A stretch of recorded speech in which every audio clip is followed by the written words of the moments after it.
the sooner you learn how valuable your time is, the better off you are. With the engineering degree that I had, I could have easily gone and gotten a salaried position somewhere and been like working, 40 plus hours a week, but then that wouldn't have been my time. I would have been on somebody else's time. So I made tons of sacrifices to be able to maintain that versus not making as much as some of my peers. We only get one day and we only move forward. We will never be able to go back. Take a baby step towards whatever that bigger dream is every day. When we lose people, we will lose control. First husband was deported.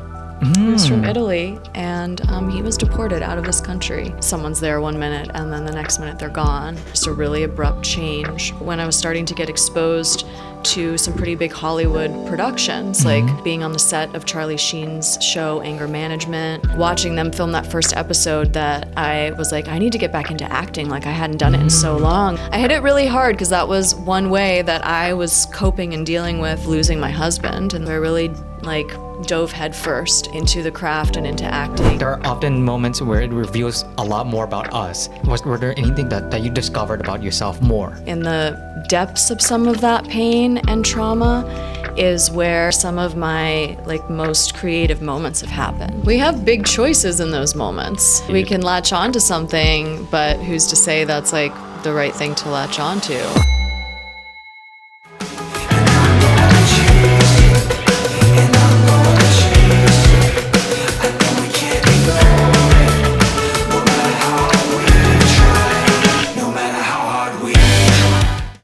Audio's good. It's recording. But first, go ahead. Speeding. I will actually let you take the first lead here because this is all right, guys. Before I do the introductions. To introduce my friends that I brought? Okay, yes. I can do that. I brought several friends with me today. Is this my fun camera? Sometimes, do I get to look straight into the camera? Yes, you can look at I love it. Cameras. I love microphones. They're my favorite. Anytime there's a camera or microphone around, I'm like, yeah. Gimme. Okay. It's a happy place to be in front of a camera or a microphone, so thank you for bringing me to my happy place. And I did bring some friends with me. I brought first some really pretty beautiful pieces of crystal. Okay. This is amethyst. Okay. Okay, guys, we're doing Try that out for size. You rock for bringing this. Get it? Yeah, I thought You we'd rock. have some friends. Yeah. And this one's quartz, clear quartz. Oh, we have the quartz. So amethyst and quartz. Yeah. And then I brought this very fun friend. Oh, actually, Sure. no. Wait. Does that show up? No. I can barely hear it. Okay, bring it closer We're doing a to gong now. It's a Tibetan brass, sound bowl. Does it sound good?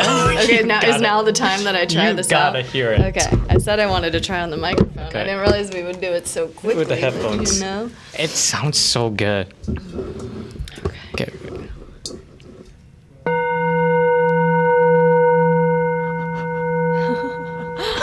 Wow. Yeah, and then you can also. Oh, so it's like the with the champagne glass, and you just put the water. It's emitting a frequency. Oh, this is giving me the it's giving me that music. If you want to go to sleep, it's giving me that music. If you want to go to sleep, that's like a I don't know if that's called white noise or red noise. There's different colors for noises apparently. But you gotta give me a history. Well, before we get into this, her name is. I am Megan Caulfield. Yeah, we're doing a different type of intro, and I'm all for it. Okay, we want to keep things fresh, but you gotta explain the history for. Thank you so much for bringing them, but there's got to be a history as to why you have them. So take us through the journey. Oh, I got introduced to sound bath meditations in Los Angeles maybe 6-ish years ago. Okay. And all of these different instruments, either sound bowls, I have a flute, I have different drums, I have another crystal sound bowl, emit different frequencies, and different frequencies interact with different things differently. Whoa. And can have different effects. Okay. So, so I got this bowl from actually a local musician. I think on Instagram, he's Zimbadayo. Okay. But he's a musician that does sound baths, and yeah, I fell in love with it. I think it's an awesome way to meditate because you just sit there and like receive, you know, and just take in. Can you do one more? Yeah. Oh my god. I'll probably do it randomly throughout the whole Do it. production. And I've been a part of production before where I basically did that randomly throughout the whole thing. Not really randomly, when the you know, when it feels right, when it's time to give it a little ding. But yeah, it's beautiful. There's something about that sound that makes you want to just relax. Yeah, but absolutely. See, the thing is, it's weird because with the hearing loss, I can't tell if it's the real sound. I don't really know what everybody actually hears. I can hear what it sounds like, but hearing aids, for mine, it has like a robotic filter to it, a little bit. So, well, one way that people do use this, and I've seen it be used in sound bath meditations, is when you're laying down on your back to have it be placed on different parts of your body. What? And then get hit with a slightly different mallet that's like a little bit softer, so it kind of gives it like a deeper. And then you don't just hear it, but you can feel it. So that might be something. All right, guys. This is no longer hidden record. This is a different version of hidden record. Heal and record. That sounds good. Especially that sounds similar to your company, the heal. We will get some of this, but okay. All right, guys. Today we're doing the heal. We're gonna heal with the vibrations and frequencies. We need, I think, this energy right now. Yes. I don't know. It's whatever. Don't know if it's the time of year. Yeah. There's like literally a hurricane hitting not far from us right now as we speak. And yeah, and so bringing some of that energy for all of us today, I'm hoping. Well, we're not going to let that rain a parade. You know what I'm saying? No, not at all. We're going to storm. I love my rain boots. Oh, I know. She actually came in with a rain I'm ready boots to go. And a raincoat. And a jacket. I actually couldn't tell if that was you, but then I was like, okay, that has to be her. I was ready. Yeah, I was prepared. It's fun to play in the rain with the rain boots. All right, as you guys already know, this is already not a typical episode because we have Amidst, we have quartz. And what was that called again? This is a Tibetan brass. Tibetan brass. Sound bowl. Wait, I didn't hear it. Chapter 1.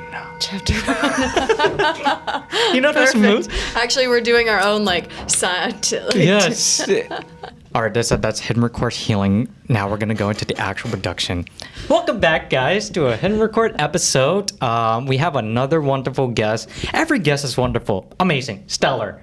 But I'll let her say her name. I am Megan Caulfield. And what do you do? I am. Gosh, that's always a tough question for me to answer because I don't know the first thing that I want to say. Okay. I feel like I do lots of different things, and like identifying exactly the right thing is crazy. But the company we were talking about that I own, the production company, the Heel Reel, is really where my heart song is at this stage in life. So that means that I am a producer and a director and sometimes an actor and sometimes a host, and basically try to create art and promote healing through art and through cinematography. Guys, he has a long list of accolades. Very accomplished. She's done a lot. It's going to be a wonderful episode, guys. But yeah, and you can also pick it up if you need to. Sometimes I do that. Just talk. Oh, wait, so I can pull it out of here. You can if you want to. Yes. I love having a microphone. Oh, you want to do that? Okay. We're going to do a different approach now, guys. Okay. It's going to be I'm going to do this for a little bit. Not too far leaning behind. I feel real leany right here. You're way too far. We're having fun. It's gonna be a fun time. But you were going on, so you have the Heel company. The Heel Reel, yes. the production company. So that's my heart song at the moment, and that is I'm really honored to be able to do that work, and we're currently in pre-production on a short film, and and that's super exciting and challenging but fun, and it's kind of just, you know, the heel reel like has been percolating and like growing for a really long time. But now it's like the rubber's hitting the road with like actually taking off professionally. And so excited about that journey that's starting now. For sure. There's so many questions I want to ask about that. But first, before we even do that, because we we're going back into the stand. Okay, all right. Just switching it up. We're gonna take us back to a few weeks ago. So a few weeks ago, we're gonna do a flash. I always do this, guys, with every guest.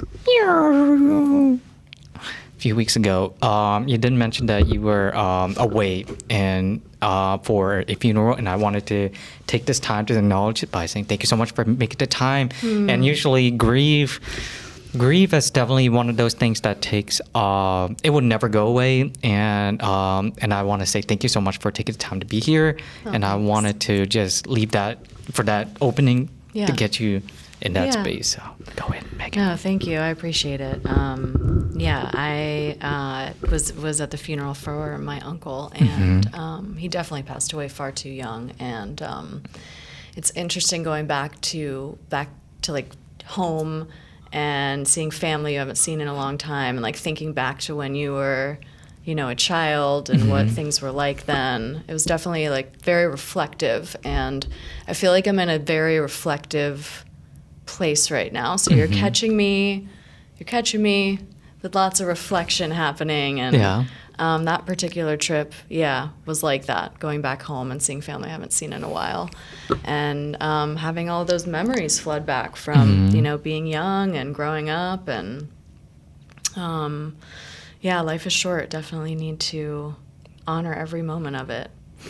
There's actually, so when you told me that this morning, I actually had 4 songs that I wanted to share with you, because it helped me to process the passing of my grandmother. I think it was last year. It's not an easy grief. Is like it still feels like it's there. You know, it's like there are moments where I would ask my mom, "Hey, how's?" But then I would catch myself asking as if they were still here. So I can't wait to show those songs after this podcast, and I really think it's gonna help you, because it's like that part of the awesome thing that we do as a creative is that we get to express our not only the happy moments but the moments that define us emotionally through the work that we do. And so with like, how has it been making you reflect on, what's the one thing that's making you reflect on the most after the passing? Well, I think there's been a few things that have happened in life lately that have been like reflective, to be honest. If I'm being totally honest about it. And so let me think about this. Of course. Is that my phone doing that? No. Oh, that's mine. Okay. Somebody's texting. Leave me alone! I'll talk to you guys later! It's a text. Yeah.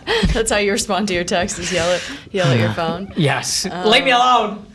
But, so the concept, so one thing I was just thinking about when you were talking is, and what I'm reflecting on is this like concept of like having someone there in your life and then them not being in your life anymore. And like, and really that like abruptness of change, whether that comes from someone passing away or a relationship changing or a job changing, like any like kind of abrupt change can a lot of times, like, I think kind of even be considered kind of trauma, you know, when there's an abrupt change, especially if it's like if it's a big negative abrupt change. And that, you know, can be really difficult and painful. I also think, though, in the depths of some of that pain and trauma is where, at least for me as a creative, like where some of my like most creative moments have happened. Like I wrote a poem recently that came from like a very deep moment of pain that like came to me when I was in that moment. And one day I think I'll be ready to like share it publicly, but like thinking about it now, I think that a lot of things actually in my life, some of my most creative moments have come from difficulties or overcoming difficulties or going through some kind of like trauma. And that's actually how the Heal Reel was pretty much born. So, you know, there's a friend of mine, Quinn Irwin. He said, "The depth of my grief is the depth of my joy." And the deepest we feel from the most painful. He was on your podcast recently, right? Yes. You've had some really excellent guests. I was just on a road trip and I just listened to all of your podcasts and listened to your guests. I didn't make through every single, like all of them, the full amount of time, but listened to a good chunk of each. And so, yes, he was the father. Yeah. Yeah. And that was also still very recent to the passing of my grandma. It was just like, when he said that, it was such a reaffirming statement, because sometimes in the moment when we lost someone or lose someone, we just know that whatever we feel from that will help us express more as creative. Because Quinn, I love that statement you make, man. Yeah, that is a great one. It's true. Yeah, I believe that. Yeah, and just to give context, so my grandmother, when my parents were going away for their doctor's jobs, for being a doctor, they would always leave me with my grandma, and my grandma was the one who taught me how to speak. She was the one who taught me how to deal with my hearing aids. And when she passed, it's like, I said in the podcast, it's just like, in the episode with Quinn, it's just like, I did not really like how I left it. And I said, I left the conversations in a way where it will be the one that would haunt me, because I wish I could say something different. Yeah, but here we are, and I'm trying to learn how to live with that by. There's this moment where there are things where when you reflect back on it, there are some moments where you wish you could make up for it. Yeah. When they're there, it's just like, Yeah, that's a tough one. That's a tough lesson to learn, and I don't know that like you learned that once. I think that's one of those ones. I don't want to learn it, man. And it just kind of makes you wish that you'd like taken a breath and taken like a pause before.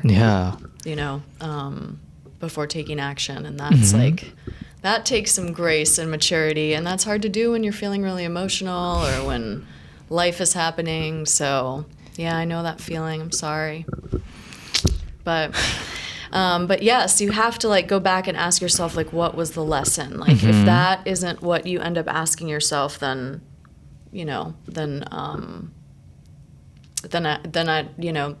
like that's at least one good path forward, is trying to figure out what the lesson was from what you had gone through. And sometimes the lesson is just to be able to tell your story, or just to, there's a ton of different things, but that's a painful one. I wanted to know how much he meant to you when it comes to when you were growing up and finding your way. Well, this uncle was my Uncle George was my godfather. He was a really like big part of my younger life. I would say he was really involved, and then when he had children, those my cousins, we did a lot of things together growing up when we were little.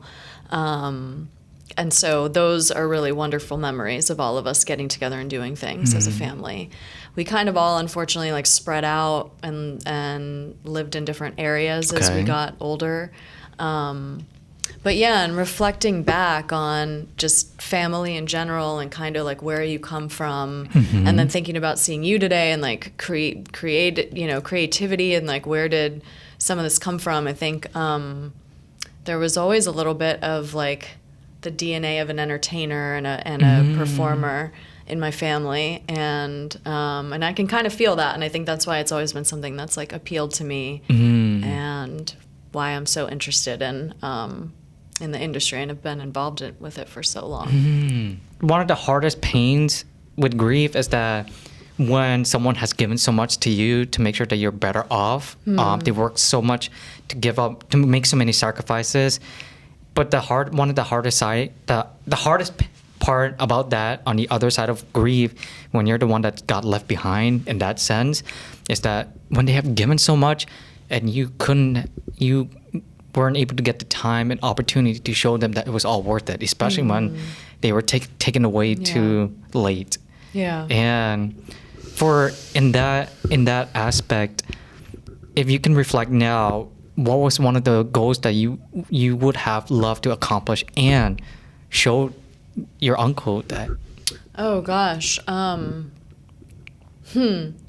I already think that he was really avid in traveling and really interested in like travel and different cultures and places, and I was able to travel, so I feel like he, was proud of that and like proud of me for some of that, and I think he ultimately really just wanted everyone to be happy and loving. Like, he really valued his family and his wife, who he called the love of his life. So I think that's what he ultimately wanted to and did pass along, to everyone, was that really strong family value.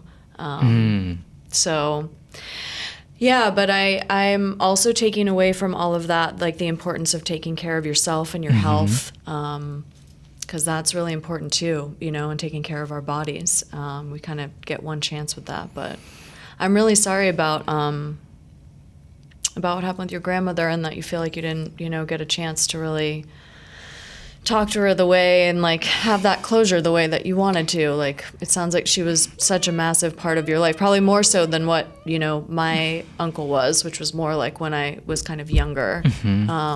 Sounds like your grandmother was a part of your life for like most of your life, your whole life. With her, I love, her name is Inai. Love you, Inai. I know you're not here, but I'm sending that out there. The conversation that I had with her was about God, and out of everybody, I wanted to challenge that belief for so long, not because I lost my way, but I wanted to really understand where she was coming from. But that conversation, it was like, that was the last time I said it, and I left it on that note. And like, what I wish I could say to her right now is, you and I may have had our differences, but what I want one day I hope to happen is that I can go back to you and say that you were right. I want you to be the one to prove me wrong. But I can't. And the hard part is not knowing that I will not get that opportunity to say that. And she's given so much with my hearing loss that I actually wanted to bring her to the red carpet one day. Oh, wow, yeah. And somehow, some way, I wanted that to happen, but I can't. So it's like, not today. It's raining today, and that's gonna rain. It's a lot, yeah, and it's okay to feel all those things that you're feeling about it, but I feel like maybe not in this particular form or way do you get to say that to her, but I do think in a way you'll get to have that conversation and that communication, if you're not already having it in one way, shape, or form. So, what was the one thing that you learned more about yourself? Because oftentimes there are moments when someone that we hold close to our lives, when they pass away, there are often moments where it reveals a lot more about us, especially how we navigate through grief. So were there anything that you discovered about yourself more? I honestly think the most discovery I've had about myself through that kind of grief has been through the loss of someone that I really loved. Not like through death, but like ending, a difficult relationship ending or heartbreak. I think that's actually been like the impetus for certain times in my life when like big realizations happened and big growth happened, and also like big creativity happened. So those are actually when I was kind of thinking about, like thinking about I wrote it down. Hold on. I was thinking about like our notes today and like just talking about stuff and where I'm at. The impact of love on creativity. That might be that could be this episode title. Oh, okay. Where was it? We'll see. Where was it? Oh, yes. Chapter 2. Chapter 2. The impact of love on creativity. Wait, where is that? What number is that? It's not. I wrote it down. It's. I thought. It's not on there. I just wrote it as a note. Repeat that title again. Okay. The impact of love on creativity. Hit that gong. Hit the gong.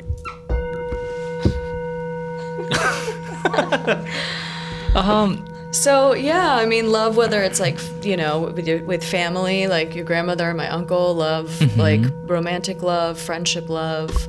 In like just pondering everything going on in my life lately, that's, you know, I'm realizing that some of those big moments in life should be really emotional and sometimes even traumatic, like have been the impetus for creativity.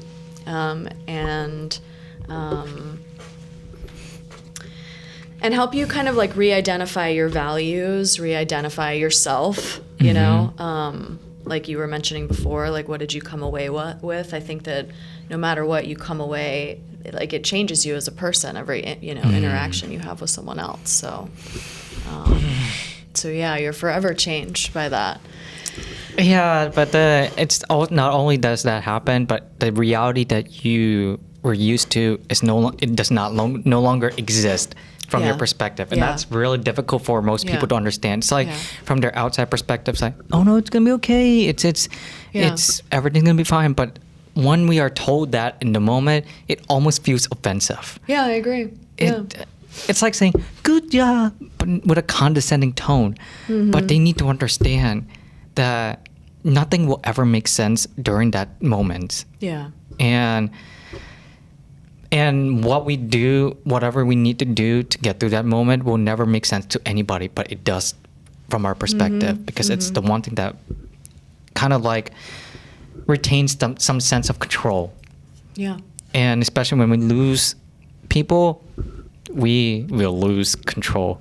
Yeah. And that's always, and we will latch onto something that we can at least have some sense of control, just to make sure that everything's stable, somewhat stable. We have big choices in those moments. Like we can latch onto something, but who's to say that's like the right thing to latch onto? And like, do we latch onto something that's like good and nourishing and wholesome for us? Do we latch onto something that's like toxic and not so good for us, but maybe is like a short term, you know, like what do we do? Like what is our choice in those moments? Because we have a choice, you know, in how we're going to respond. It always seems easier, you know, like when you're not in like the throes of some kind of like emotional moment or like sadness, you're like, oh, I could go meditate or go do this or go do that or go hit my gong or but when you're in those moments, you're like, no, I want to scream and throw things. And so it's easier said than done. It's a practice for sure. And I think we get lots of opportunities in life to practice. Lots and lots and lots of opportunities. The other thing that I do want to say is, you know, being someone that who has accomplished a lot, oftentimes it, like you said, it also puts you in the mode where you have to get some sense of clarity of everything you've done before. So with the idea of death and having that experience, how has that made you look back on the work that you've done? Has it made you feel, you know, I could do more? Or are you happy, or are you still dissatisfied with where you're at? I am satisfied with where I'm at in terms of being able to do a lot of the things that I really love to do on a regular basis. I feel fortunate to do that. I kind of just want to keep like upgrading and replacing and upgrading and replacing and evolving. And that is like a beautiful journey to be on. So I feel really satisfied and fortunate from that perspective, that I'm in a place like that. That took like a while to get to that place. So I feel fortunate now. I'm in a place where I can focus more on things that are more in alignment with like what I feel like is my true purpose and calling. And my hope and wish for everyone is that they try to find their way towards that kind of path. Like, I don't know that anyone should expect to go from like 0 to hero right away. But little by little, I think you can take steps, and one day you will find yourself, you know, in a place where you're in alignment with the things you want to do. But yeah, so I feel really fortunate to be in that place now, and that did not go without sacrifice. But yeah, it's good to be able to do that, and now just continue to like hone my craft and work on bigger and better projects.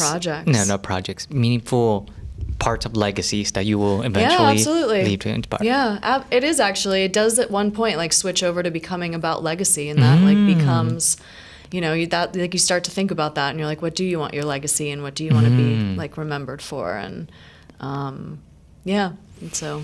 Oh, I love this episode already. Oh God, dude, I'm fighting. My eyes are fighting. Oh my God. Sometimes I hate being emotional. Sometimes I want to just turn it off and be a psychopath. But I can't. Take some amethyst, quick. Okay. Hold it, touch it. Oh my gosh. Can you name one of the brightest moments that you will ever bring with you, no matter where you go at this point, that you always try to implement in your future work? Oh my goodness. Oh, he had such a good like sense of humor, but I think probably what's gonna stick with me is kind of funny. He was like brilliant. He was absolutely a genius. Just one of the most intelligent, just an intellectual, like the definition of an intellectual. And we went to a botanical gardens once, and he and my cousins were doing like an amazing job of like naming all these different plants. Like they just knew it. They didn't have to read the sign. They like knew what all these plants were. Like the Latin versions of the names? Or some of them the Latin versions, but you know, most of them just the regular version. But he loved going to gardens like that, so I presume he like took my cousins frequently.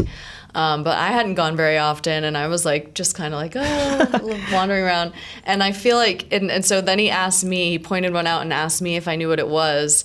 And I like didn't. I was like, I'm never gonna guess any of these. But he had really given me like a softball, like because he pointed like to the banana tree, like of all the like that one's such an obvious one, like of all of the things. And I was just like, I don't know. And he was like, it's a banana. Those are bananas. Yeah.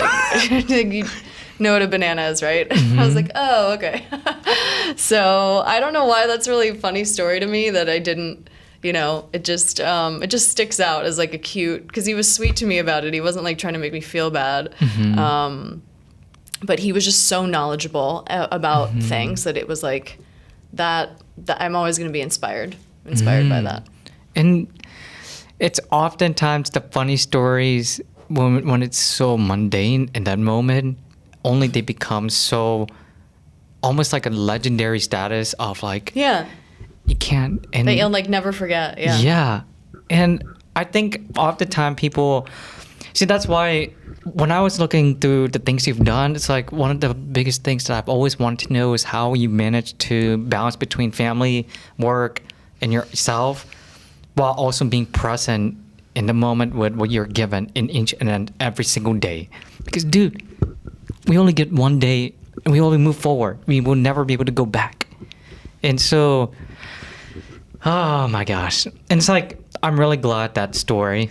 I'm sure wherever you go to grocery, Publix, banana! Well, I have banana trees in my backyard now. Oh, so, you do? Yeah, they haven't actually fruit yet. They haven't had any fruit come yet, but when they do, maybe I'll start. Actually, I'll just name those trees George, one of them. I'm going to name George, yeah. Oh, like George the banana tree. Yeah, George, and then George the monkey. Curious George? Yes, Curious George. That's the name of my, okay, perfect. But now we would be segueing into how this have contributed to your healing process. So with all of this, because I've noticed that each and every single thing that you've done when it comes to healing is always through some form of sound bath, meditating. How are you implementing that into your life at this moment and also in work too?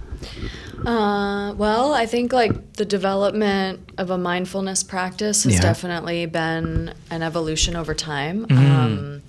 I was always really avid with yoga. I started that many years ago. So even without, when I started, I think it was more for like athletic reasons and working out, but naturally just getting into it, taking it, you kind of reap the benefits of the spiritual practice of yoga and meditation. Really? And there's lots of different kinds of yoga. So like experiencing different types of yoga too that have different benefits. So that was something that was a part of my life pretty early on. And then it was moving down here. I mean, I call this area, it's known as the Emerald Coast. I like to call it the spiritual coast. Okay. Because I think that this is a very special place. I mean, first of all, we're all sitting on top of a bunch of quartz sand. I mean, the sand here is one of the most homogeneous sands in the world. It's over 98% quartz crystal. And that's why our sand's all, so white and always cool to the touch, and why our water's so clear. Yeah. And quartz is a really healing crystal, so we're hanging out with like healing crystals all day long. I mean, the bottom of my car right now is filled with healing crystals. We're also on the 30th parallel, as far as like longitude of the Earth, and that there's a lot of really interesting places on the 30th parallel, to include the pyramids of Giza. So we're like right in alignment with them. And a bunch of really interesting places. So, and then obviously there was like a ton of different Native American, influence and habitats here. And so I think we're in like a really unique spiritual area, the spiritual coast. Yeah. And I came to know a lot more about healing and different practices and healing modalities like sound bath, meditations, and even things like Reiki and other modalities since I've been in this area, and it's been awesome. It's been great, and implementing them into your life, I think, is really important for me. Having a good morning practice and routine that I wake up to is like, that's pretty key. That's when I do maintain that regularly. I definitely notice a difference in how I go through my day, and just generally how kind of well regulated I am. How does that work with moments like grief, stress? Even in the hardest moments, like the most raw moments, what is the one thing that you do to at least get some sense of stability? Because it's freaking hard. It is. It really is. Well, you have to listen to yourself. First of all, I think you have to like feel your feelings. So earlier on in life, some of the traumas I went through younger, I feel like, I numbed and distracted and ran away. Okay. Now I know that, like, if something does come up and it needs to be felt, that you should feel it, and not really try to run from it. Like, it will flow through you and eventually release. And if you feel like it's not, then you should try to get help, and hopefully there's people, friends and loved ones you can call. Maybe you can try to do a meditation, I think sometimes guided meditations where there's like, someone speaking, so that you're not just in your head. I've always found that if you're kind of finding yourself in your head a lot, to have either podcasts on in the background that are really uplifting, or guided meditations on in the background that are uplifting, just to like keep positive content coming in to your brain. Okay. And definitely avoid any negative content. Well, I believe there's this thing where whatever you feed your brain is what's going to inform how you interpret the entire world. 1000%. Yeah. For example, I hate bananas. I will say, though, it is still healthy to a certain extent when it comes to acknowledging negative emotions, because those are still do have value in how we treat ourselves, because if we don't have negative emotions, then we wouldn't really understand the true value of the good emotions. Yeah, absolutely. If you're pissed off about something and we're not going to acknowledge that, but you're going to stay happy, it's not going to be a yin-yang, okay? There's no balance. Yeah. So I think that's a good thing. But I did notice, now that you mentioned that, no wonder why you name your company Quartz Life. Yeah. That's actually a cool Because connection. Of the sand here, because of the quartz crystal that we are living on. Yeah. Okay, I'm going to be a negative here. I don't like the beach because of my hearing aids. I wish I could hang out with my friends on the beach, but I just can't. Water. Is it because the sound? If I take out my hearing aid, everything is silent. Gotcha. Okay. I told the story multiple times. I go out to the beach, go out in the water. I see my friends far. They're like either cheering me on or they're yelling because there's a shark, but I will not know the difference because they're gonna look like they're cheering me on, and there's a shark right there. Yeah. No, I can't do that.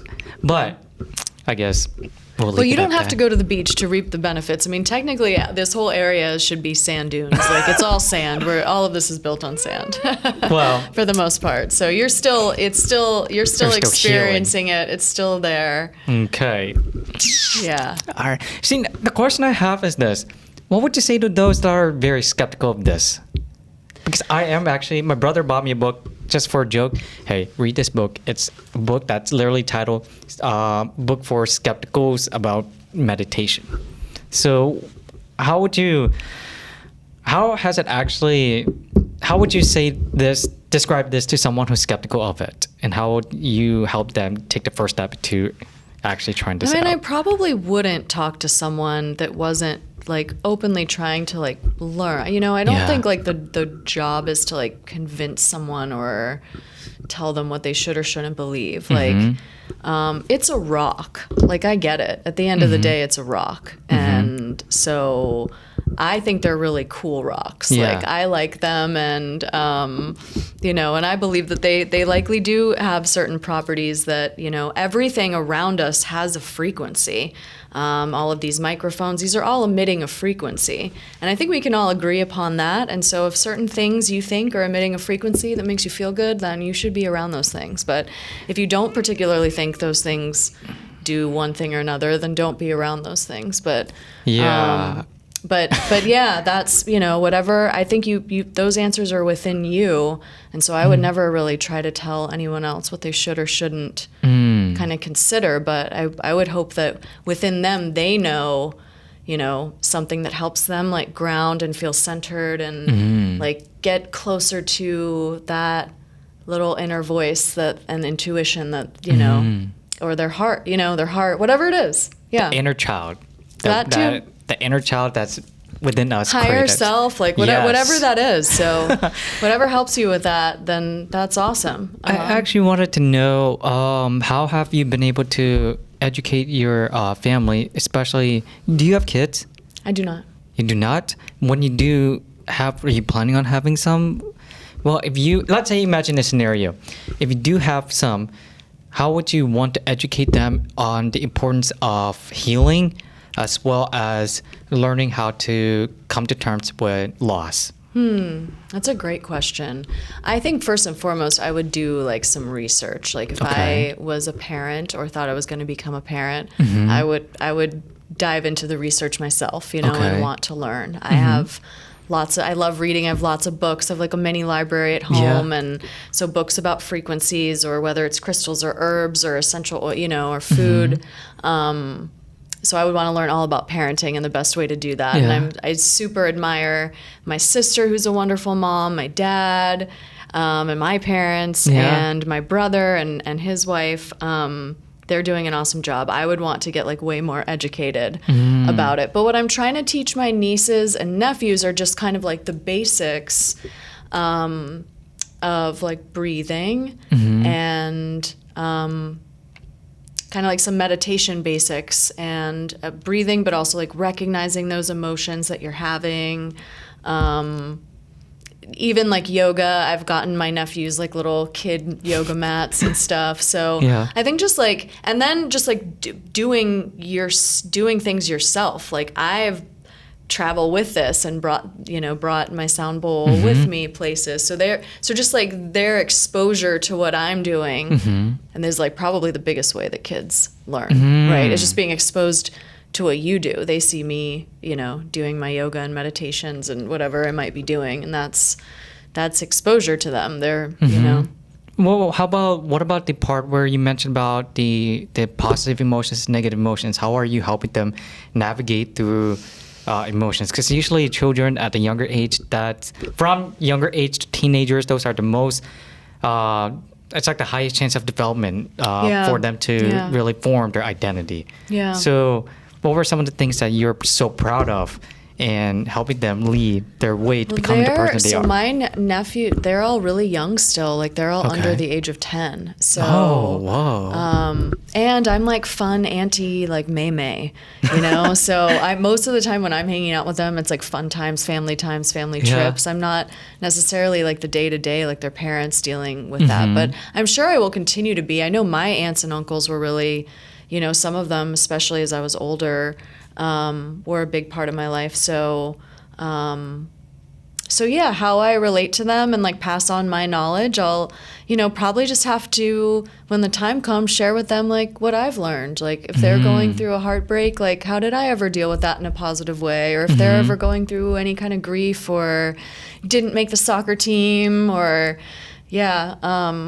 I hope I do a good job of helping them through those times. Don't say you hope. You will do a good job. It's guaranteed. I will try my best for sure. No, you will not try. You are guaranteed to do your best. You're gonna be a great aunt. Okay. Thank you. Okay. We have fun already. They love me. We have a great time.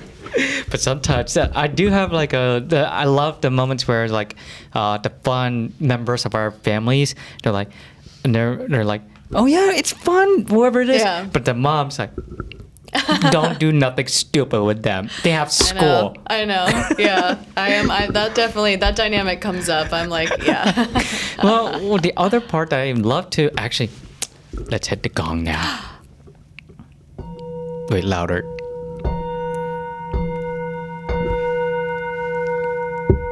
I don't know what chapter we're on, but chapter, whatever number it is. Chapter X. What? Chapter X. Chapter X. We're going into creativity. So with the idea of legacy and the idea of passing on the knowledge, with the work that you've done, walk us through literally just I could not pick one according to the research. So I'm just gonna let you take the reins from here and literally just start how you found your way into the creative industry, from producer to acting to, guys, she was on Netflix. Wait, I think it was Netflix or Veep, or I don't know, Veep? Yeah, Veep was HBO. What the fuck? Yeah, that was a really big production. That was awesome. Huh? That was a big production. That was really cool. No, dude, I saw that movie, that TV poster everywhere. Okay, at one point. So it was a good show. It is a good show. So, here you go. You're gonna take the lead now. Oh, okay. Yes. So. Well, I mean, actually, so like I mentioned earlier, I think like there's some DNA of like a performer and entertainer. So my grandmother was a rockette on Broadway, so she was a dancer and then owned a dance studio and made sure all of her grandchildren, we all did like ballet, tap, and jazz growing up, and I was always really interested in theater. I think my first role was at church. I was Mary, the Virgin Mother of God, in the Christmas play. Okay. In the Christmas Nativity play, and so I always like kind of kept a little bit of involvement in like theater and acting. You go all the way through high school and college, like, but kind of more as an elective. Okay. Because I got an engineering degree, and would just kind of do like the theater on the side for fun. And then went away to, after college, like went away for an internship overseas, and was really starting in the professional world and starting to like work and make money, and kind of stepped away from that creative stuff a little bit. Like it wasn't as much a part of my life. Yes. Until probably around 2010-ish, 2011. And actually, in the beginning of 2011, my first husband, and I've only been married once, but I call him my first husband because it sounds cool. Like, how many husbands have you had? I'm on my 5th husband now. Okay. No, I've had one. I'm going to go text my girlfriend. Yeah, you are my first girlfriend. This is my first girlfriend. I love you, by the way. We're just playing on here. All right, when I introduced, you already met Amanda, right? Yeah. All right. Whenever she's with me and at PSA meeting. Yes, yeah. I'm gonna do it again. Pretend you guys haven't met. Megan, this is my first girlfriend. Is she really your first girlfriend? Yes. Oh, cool. Okay. I still don't know how I made it this far, but awesome. Here we are. But go on. Well, so my first husband was deported. He was from Italy, and he was deported out of this country. And it's quite a story, and it was quite a traumatic event. Okay. And ultimately led to a massive change and transformation in my life. Talk about what we talked about earlier with like a really abrupt, someone's there one minute and then the next minute they're gone, and just a really abrupt change. And then like simultaneously, certain things in the professional work I was doing were, that was like right around the time, a similar time to when I was starting to get exposed to some pretty big Hollywood productions, like being on the set of Charlie Sheen's show Anger Management.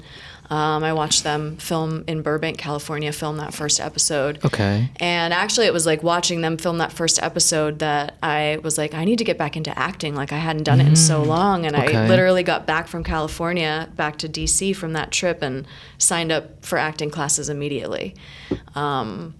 So that really traumatic event kind of coupled with all of a sudden getting re-exposed to the acting and world, kind of catapulted me into getting into it again. And so I started taking acting classes in DC. And DC is a really interesting, pretty awesome market if you're a filmmaker or talent or crew, because it's like just big enough that there's a good amount of work there, but just small enough that you can, it's an easy to enter, you know? And I was really fortunate, and I think also like pretty good at what I did. I must have been, because I had pretty good results, to start to get cast in things in the DC area. And I just hit it really hard, because that was one way that I was coping and dealing with. Really, that was a really sudden, loss and a lot of grief, and basically kind of losing my husband in that way. So I really dove headfirst into the craft and into acting, and as a way, really, all of a sudden I was like single but not single, but all of a sudden had this kind of time on my hands, being by myself. So dove into, took any acting gig I could get, didn't care if it was paid, not paid, and spent a lot of time doing that for a few years there. It sounds like it goes back to what we were talking about earlier. I feel like it sounds to me that you were looking for some kind of aspect of your life where you can actually retain some control. And when that happened, at least knowing that you could have that control in becoming an actor or actress, that must have been something that was at least helpful at that time, I would imagine. Yeah. It was helpful for a ton of reasons. It was helpful because it kept me active and busy. It helped me consider my emotions and kind of emotional range, and there was a ton of reasons why it was super beneficial. And it was just like my happy place. I fell more and more in love with being on set, and especially film. Like most of my background had been theater, and this was when I first started really getting into film. Yeah. And I just fell in love with it, and even started falling in love with the behind the camera stuff. Yeah. So many questions. We got so much to unpack here. Hi guys, Kino here. Just wanted to take a second to say thank you so much to each and every single one of you that has been with me on this journey for Hidden Record, and just sharing all these stories of all of the creatives that have appeared on the show. If you enjoy deep conversations like this, make sure to hit like and subscribe on YouTube. And if you're listening on a podcast platform like Spotify, make sure you follow that so you won't be out of the loop for every month, because I try to drop at least 2 episodes. So grab your popcorn and soda, and let's get back to our conversation. Well, it was because of that kind of that traumatic event, and then also some of my exposure to some big productions that that had me kind of dive headfirst into it, and Yeah, and I was mentioning how like DC was a really good market for that because it was like big enough and there were some pretty big productions that would come through that market, but also small enough that it was kind of easy to get in and get good opportunities, you know, to act and be in front of the camera. And you know, with your grandmother, the performer, and then that whole, geez, I did not expect that, but it was like, when you found your way into the creativity, what was the one thing that kept you going when something that made sense at that moment where everything got confusing with the loss of your first husband? What was the one thing that you always look for in your creative projects that always made sense for you to make sure that everything was fine? It's like a comfort thing. So when I'm editing, I'm looking for the sense of joy knowing that I'm putting something together. That's what makes me feel happy despite all the terrible things happening. So what was that like for you? I think it was the opportunity to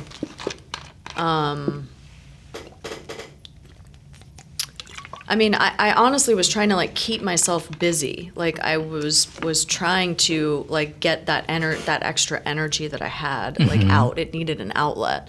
So part of just like going through the process of, I would submit and apply to everything. I would go to auditions just to audition for things, and take on tons of projects regardless of, you know, what they were compensating or not. And just like, it was more and more my happy place. So just being on set. So I just was super motivated to like continue to, you know, to explore and grow. And it was like a great market to do that, and got lots of really good exposure.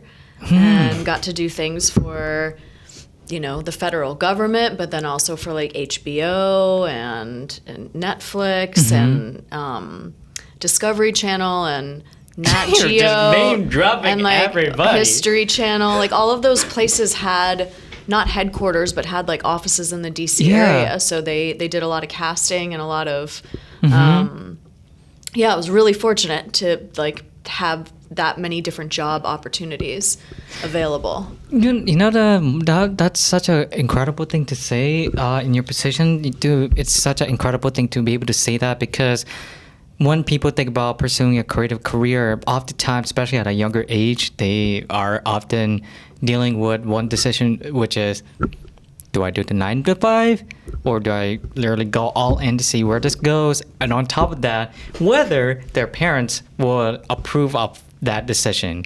And so, what was that moment for you when you were at that crossroads?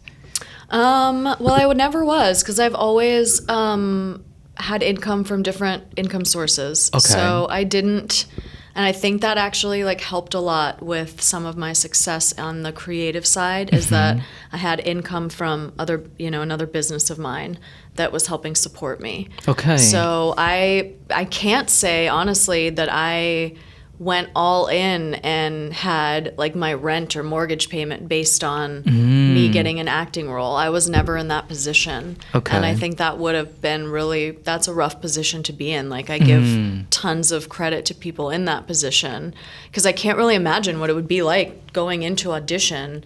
You're already really nervous, but then if you're like, I need to get this role so I can pay my mortgage, like, you know, I fortunately, came into it a little bit later on when I already had another, business and career kind of more established that was supporting me, and that was really flexible. So like that gave me the time. I was fortunately like had control over my own time so that I could get involved in the creativity. So I think that you can do it if you're I think that you can balance it if you can find, there are a lot of jobs out there that let you be a little bit more flexible and do things on your own time.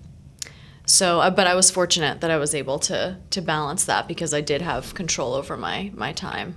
Okay, so guys, make sure you have something to have, like basically like a safety net, because like when you're pushed into, some people will be able to make the most out of it when they're pushed in the corner, but that's not always the case for others, because when you're suddenly placed in a scarcity mindset and you start to wonder, oh gosh, this is the only thing I have left. I gotta get this and this, and it will get a certain type of result that might not be close to what you expected. Whereas if you have an abundance mindset, you're gonna be okay. I didn't get that. That's fine.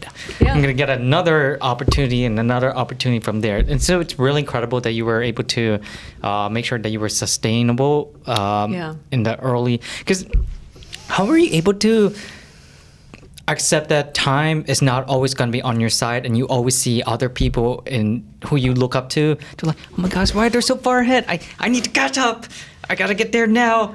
But how are you able to live or accept or work with the concept of time and the fact that you have this little time to make the most out of your career?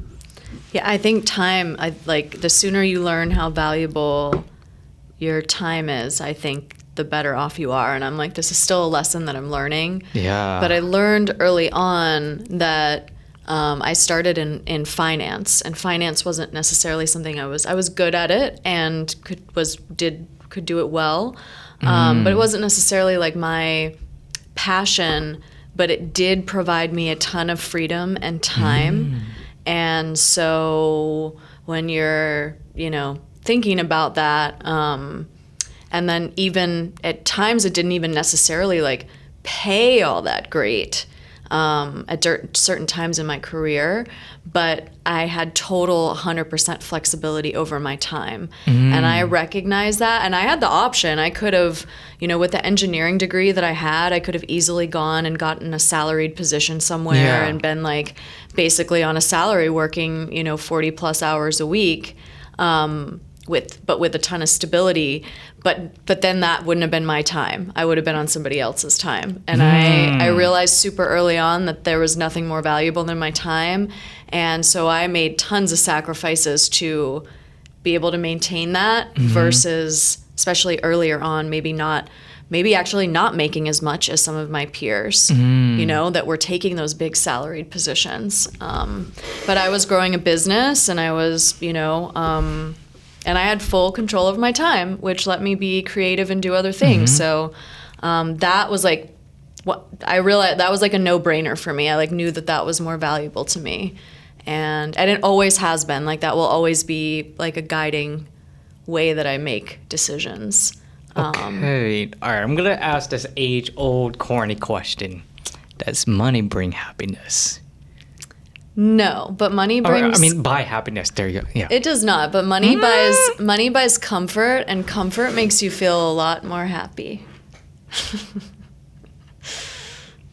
Because up here, I've heard arguments where if you're happy, let's say you're with a person, if you no matter where you guys are, you will feel happy because you're with them. Yeah. Oh yeah. I mean, we all know money doesn't buy happiness. I mean, come on. It does make things easier. It can make life more comfortable. It does take certain stresses off the table that contribute to happiness. Like there's nothing wrong with that. That's just factual. Okay. But it is not, at the end of the day, like is it going to create, does it equate to you having like the love of your life, or having like these creative outlet? Like not necessarily, no.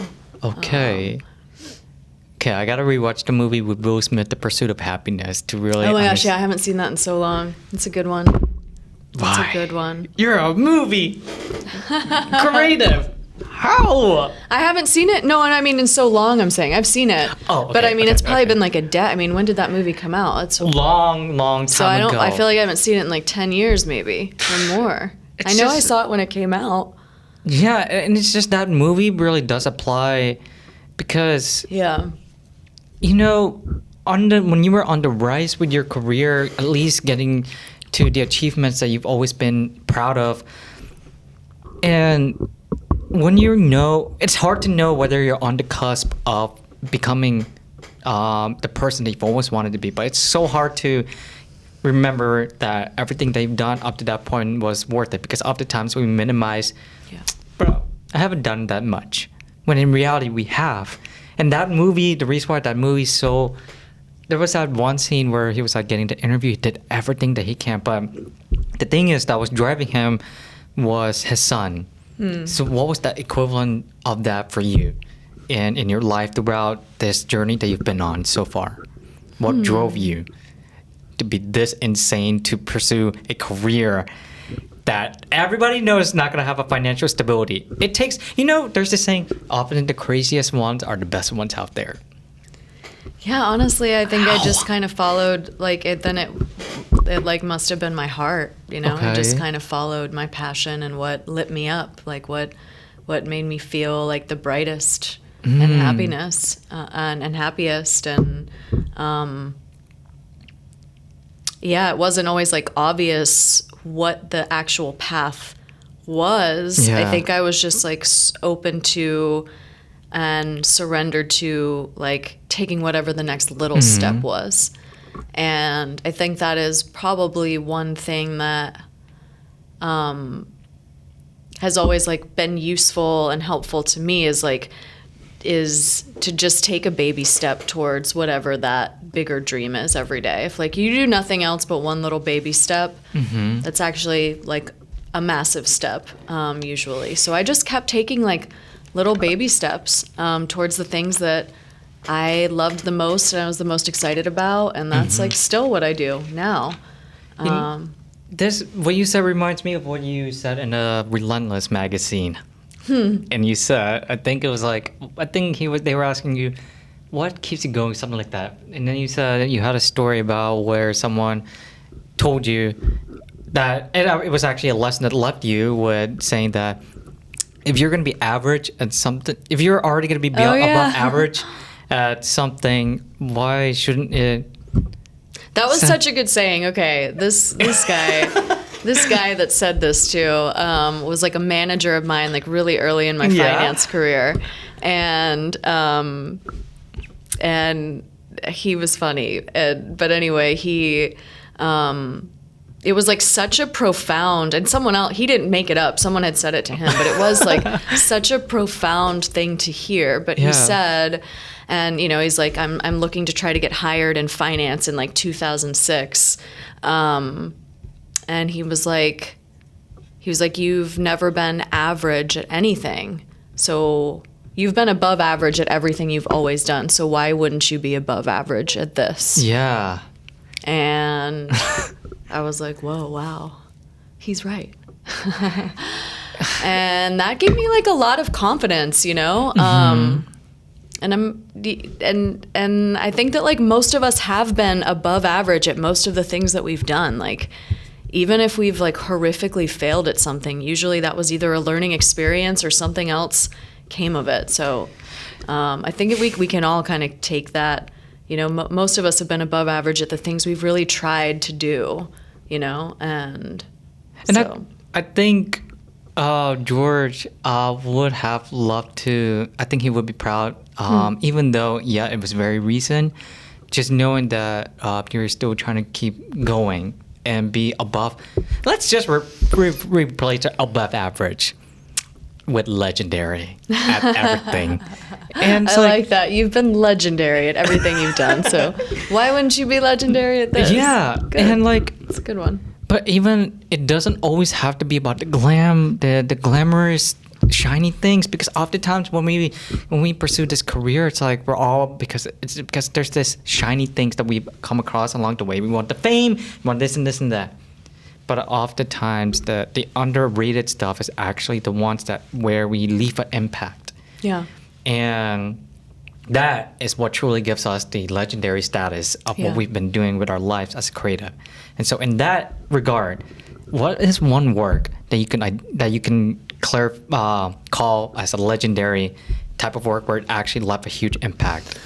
Oh gosh, that's kind of easy. That's like the most recent production that the Heel Reel did, which was an interview in the Garden of Healing. And that was a documentary that we did interviewing someone whose mother had committed suicide. And we took that interview, that documentary, to a few different film festivals. Okay. And the response from people that watched it was it was like, I'm getting goosebumps. It was really powerful because the person was so vulnerable and sharing this really deeply vulnerable story that it gave the people in the audience that viewed it the ability to get really vulnerable. And so they would come up to us after the screenings and like want to share their experience with suicide or their experience with loss. And so that had a massive impact. And that is, you know, like I'm expecting that from Heel Reel Productions. Like that is the mission and the purpose of the Heel Reel. So that particular production like served its purpose, you know, which was to have that impact. And so my hope is that every single production that the Heel Reel makes will do that. But like, I don't even have to hope that, because that's what's going to happen, because we're telling people's true stories of traumas that they endured. So that's going to give people hope kind of no matter what. I have a question actually. With the idea that you want to share stories, what about when you were taking acting roles? Was it easier for you to perform roles that actually had some elements of what you've gone through versus the roles where you had to make up a character and do the best to emulate that specific character? Yeah, good question. I mean, when you can relate to a character that you're acting, you definitely, I think that's always beneficial, right? Like, if you have something that you can pull from. But I will say that, like, at least for me, like, the most impactful roles I played was I played someone that had schizophrenia, and had to really do some serious studying into that disease. And that was, you know, I had no like experience with that at all up until that point. So also sometimes acting and doing something that's like 180, you know, degrees like different from anything you're normally exposed to has a lot of power to that too. So I think it can kind of go both ways. Are you doing method acting, or because there's various ways of emulating the character? Like Jared Leto, when he was picked for Joker, he actually sent, I think it's like rats or whatever, to his cast members, all because he wanted to emulate Joker. So what is your method style? What is your method when it comes to acting? Do you do method, or do you just read off the script and just do your best to emulate that? Or do you just like improv acting where you just say a bunch of lines until something hits? I feel like I've kind of done all of the above. I don't have like any kind of really specific or technical training. I've had different training and exposure through different directors and different kind of coaches at times. And I can't say I've ever like latched on to anything in particular. Like different roles have required different, I've like studied them differently. Like that schizophrenic role might have been more method based on how I think I understand method acting maybe. But that was because that was like, you know, different than like a narrative where maybe you're like developing a character, you know, for like a drama. So I feel like I've tried kind of different ways. Like I don't know that I have like one particular way. But I do generally just like diving into a script. Like I'm also a writer and I've written several screenplays, so I love like diving into a script, and like the script is kind of like, that's a big piece of building out a character is like always kind of going back to the script. Were there any roles in everything that you've done? Was there one role that actually hit you the hardest? Emotional, a role that actually caused a paradigm shift into who you are as a person outside of work? Because you do acting work, you can get into that, but was there a role that actually made you like, damn, this character is displaying elements where I have been afraid to share parts of myself, and in order for you to truly become that character, you have to be courageous enough to bring back those moments, to bring the best version of that character from that script, if that makes sense. No, that's a really good question. I don't know that I've gone like as deep as what I know you're asking. I do think I have had to pull some pretty tough emotions into certain roles, and so I've used, I've like reflected on more difficult times in my life that to get me to a place where I could reflect some of those emotions. But those were more kind of like just trying to get through the emotion of the scene rather than do I feel like a character like changed me. I can't really say that I feel like there's a character that pops out in my mind that like had this like impact. Is there a character that you would like to? Is there a role that you would like to hopefully get that would give you that opportunity to be in that mindset? Well, I mean, I really did enjoy like playing the schizophrenic or something that's like very, very different from who I am. Yeah. So like I always really admired Charlize Theron in Monster because she like went through such a transformation and she was such a different person.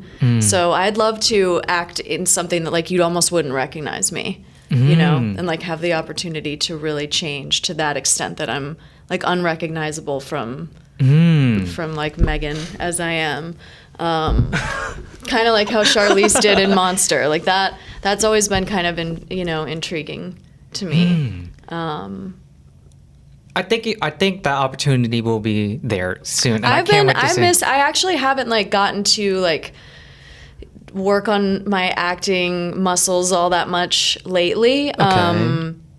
For like a number of reasons. My outlet's been dance a lot lately. Okay. And I think with like the actor's strike and just there hasn't been at least not like as many non-commercial opportunities. You mean like non-union type? No, like things that aren't like commercials, like that are drama, that are narratives that were like you're acting and like being emotional. I feel like I haven't really been searching for them either, and I've been thinking about it a lot lately, so I think there might be. I've been doing so much like production behind the camera stuff that I'm starting to miss like my in front of the camera acting work. So I think that's gonna there must be something coming along that's gonna. I think if we hit the gong, that's for to there'll be a day you will get into that role. Let's remind this moment. When you watch back, hi Megan, future Megan. If you're watching this, hopefully you have already achieved that goal of being in that role of someone, whether it's schizophrenic or whatever. What would you say to future Megan right now?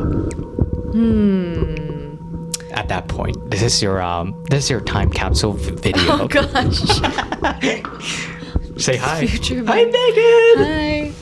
I hope you are doing wonderful. Just keep going. I love you. You're beautiful. Everything's going to be okay. Yes. Megan, don't give up. Don't give up. Definitely don't give up. And keep eating the yellow All M&Ms. of the peanut M&Ms. Yes. And make sure you know what a banana looks like.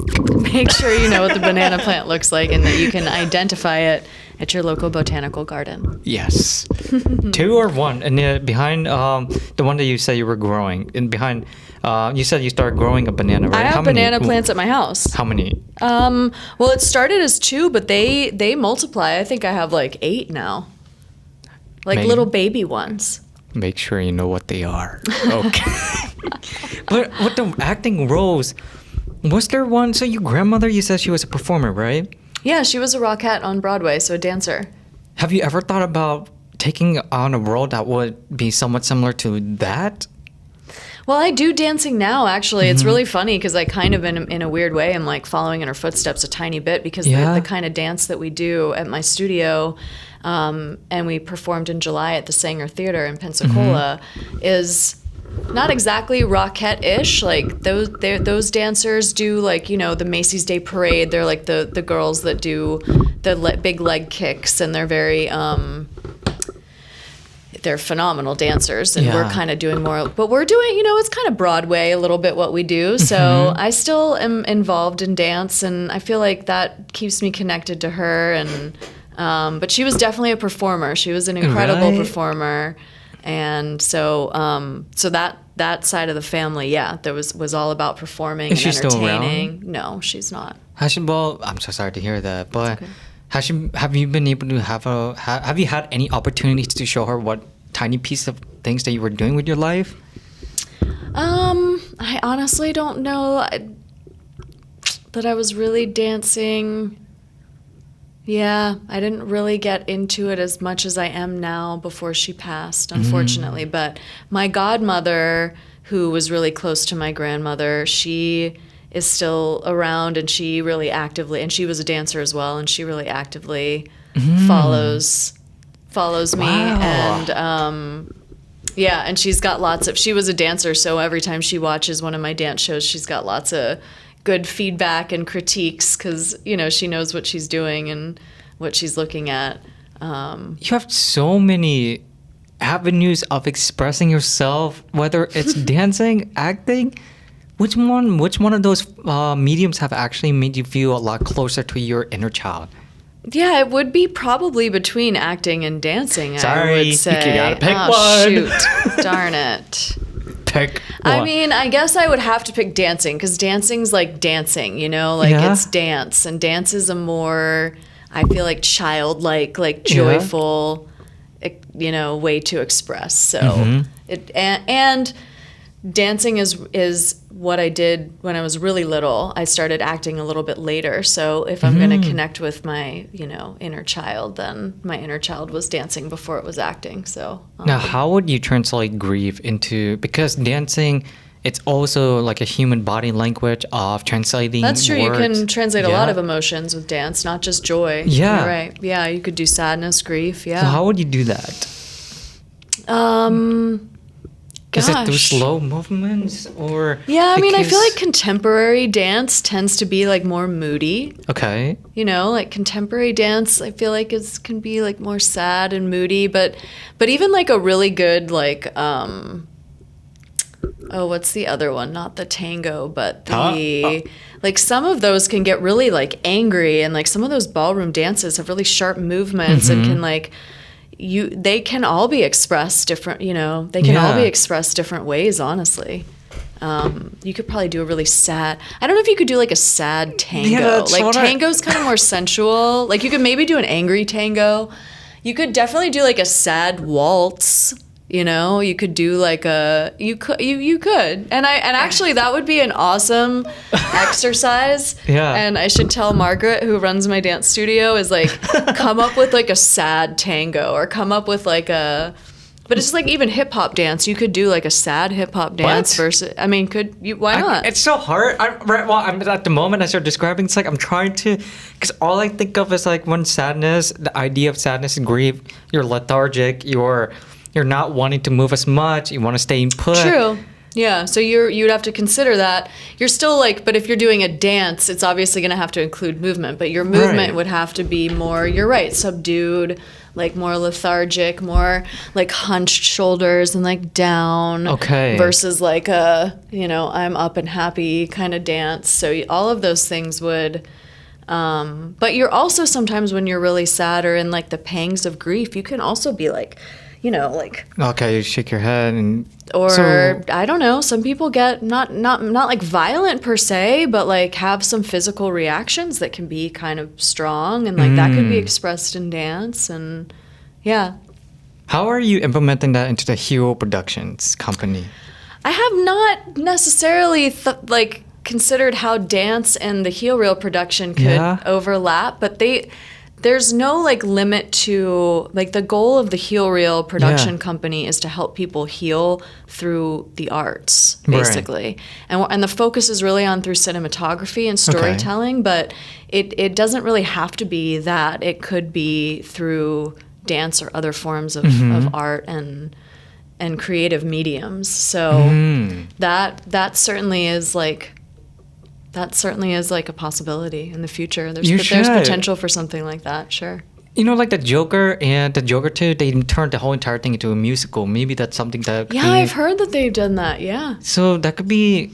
It's like almost the mixture of what you always have done throughout your career, but also your side of family is a bunch of performers. So I need to write a musical? Is that what you're saying? Maybe. That would be the culmination. Of all of my things. Yes. It kind of sounds right, actually, Kino. I think you're hitting. Hold on. The musical. No, because like musicals, going back to like High School Musical, it's always that there is something about the mixture of singing out loud, because you're saying you're singing out the words, but not only doing that, you're also emulating the words and the impact of how they hit you with the body language, like Zac Efron's scream.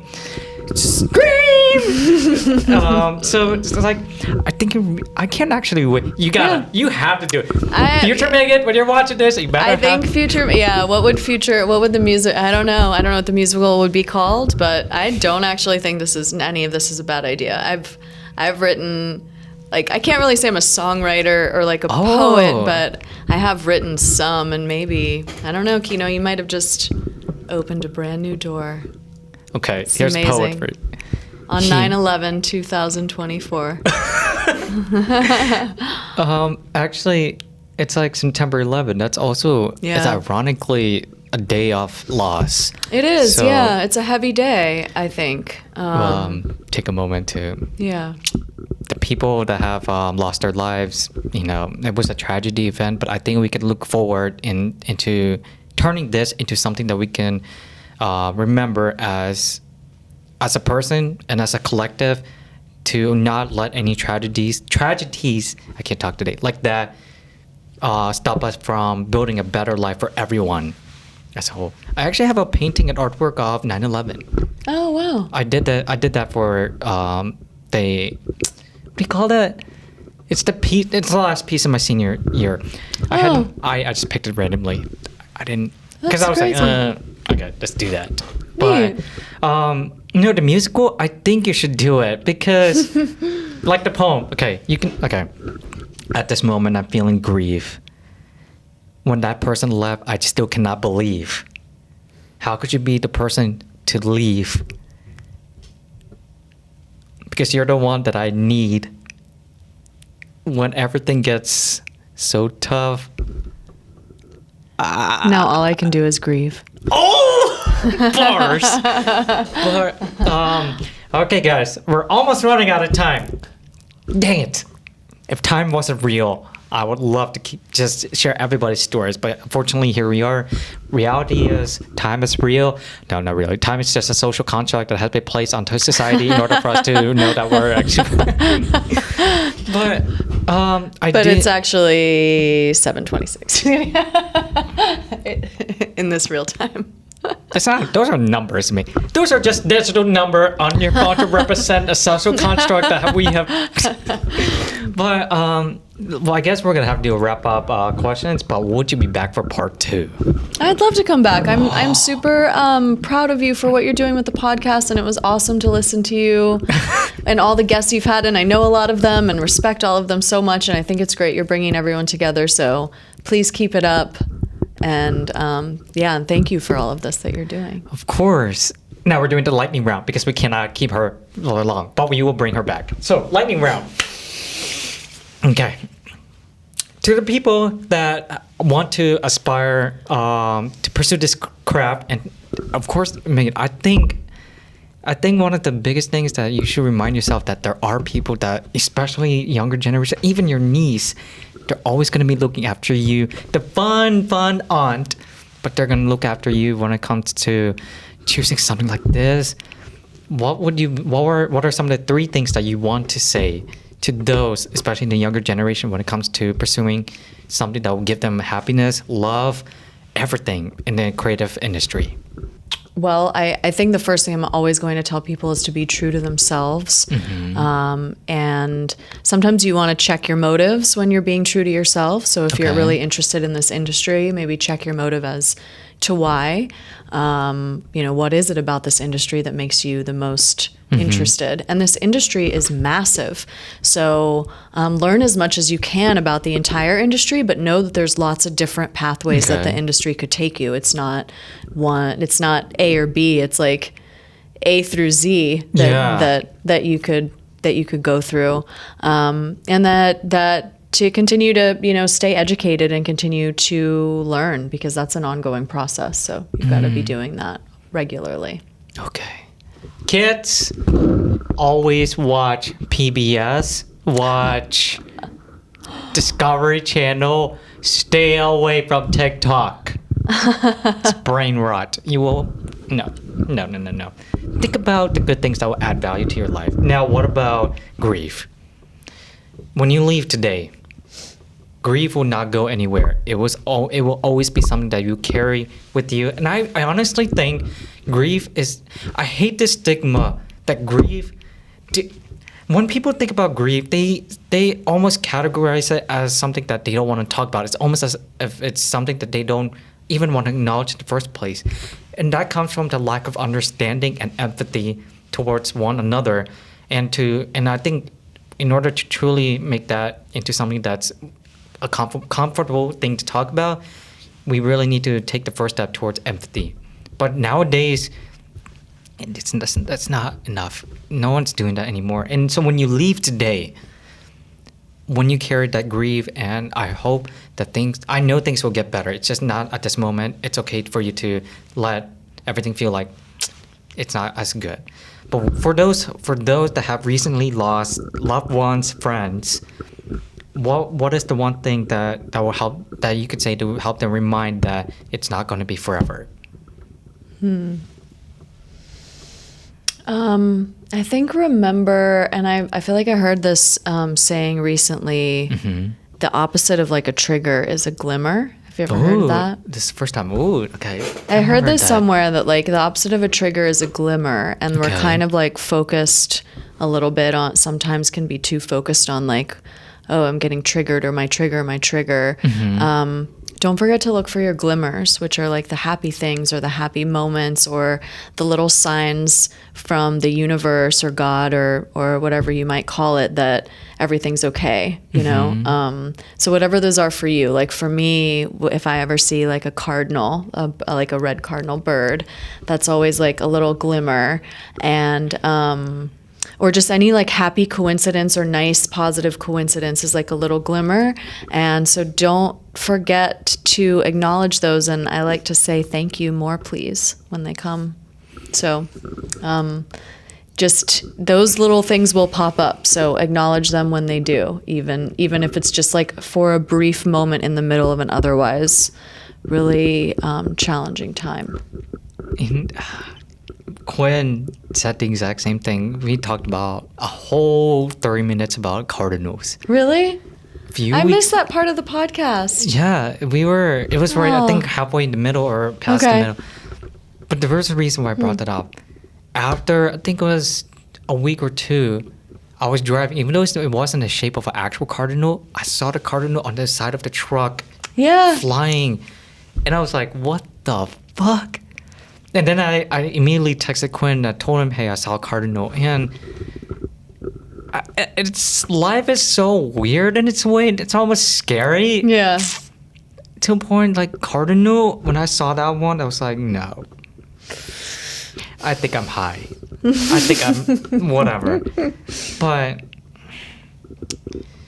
I don't ever want people to like immediately disregard the emotions of grief.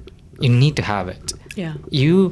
It's a healthy emotion. It is not a negative emotion. It is a healthy reaction to something that you have gone through, and you should never disregard that, because it all in a way that's almost like it's doing a disservice to the person that passed away. Because grief, when you feel the deepest part of grief, that is also the equivalent amount of the love that you have for that person. So don't ever disregard that. And you're a strong person. Everybody is, but I want you to know that you're a strong person, and that even if you didn't have any of this, okay, even if you didn't have any of this, what you carry with you is the emotions and the ability to show that to other people that will look up to you and aspire to do the exact same thing that you're doing. Now, the last one that I do have is for the people that have disabilities, because that's the goal of my podcast. I want people with disabilities to feel like they're not limited by what they have, but I want them to feel like it's almost an opportunity to become limitless. So, actually, limitless and relentless, because you have a magazine that interviewed you. So, limitless and relentless. Have you come across people with disabilities? Sure, absolutely. Can you, if you don't mind, what are they? And are some of them like hearing loss, or what forms of disabilities have you? Well, the most common type of disability in this country is our mental disabilities. Okay. And so I think that's those are probably the ones I've come across more often than physical disabilities. What would be the first thing that you could tell them to start healing and start seeing that in a positive light? That's a really good question. It's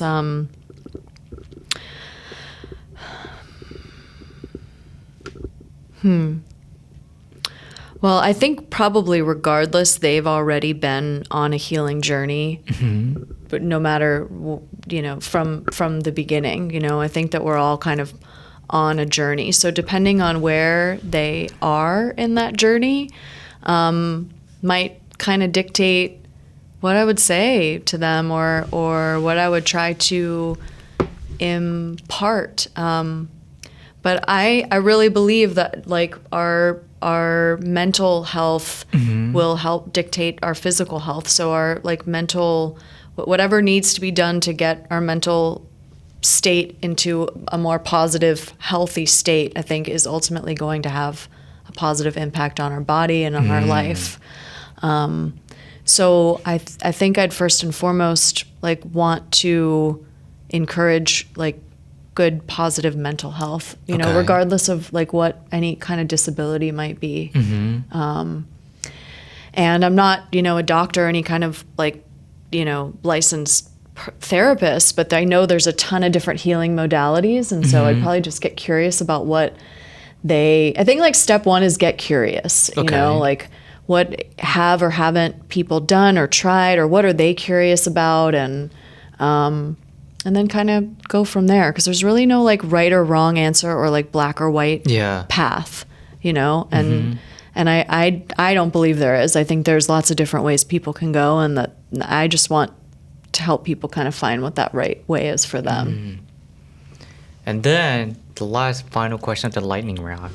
Martini question? Yeah, like the martini wrap? Okay, the martini shot. And then we're gonna 86 out of here. What is your final image of your legacy? And how do you want your legacy to continue to live on into other people, and what would that look like for you? Well, I think that there's obviously like a personal and family legacy is one aspect of it. Okay.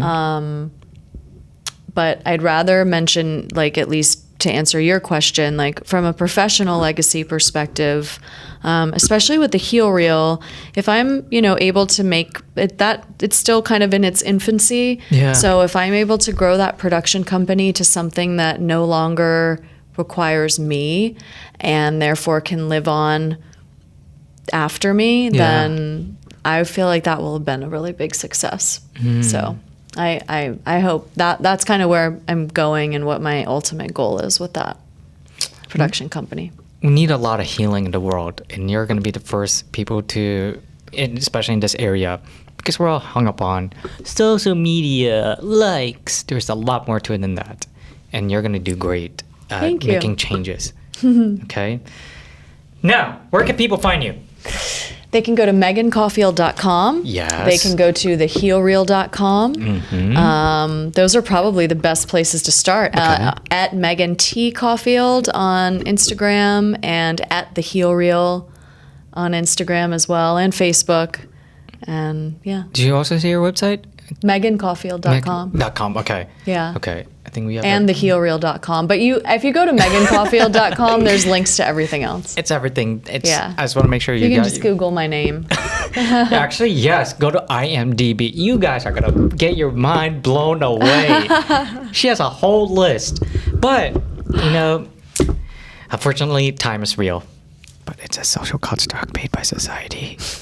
Thank you so much for watching. And we're going to do the gong, okay? Not yet. Okay.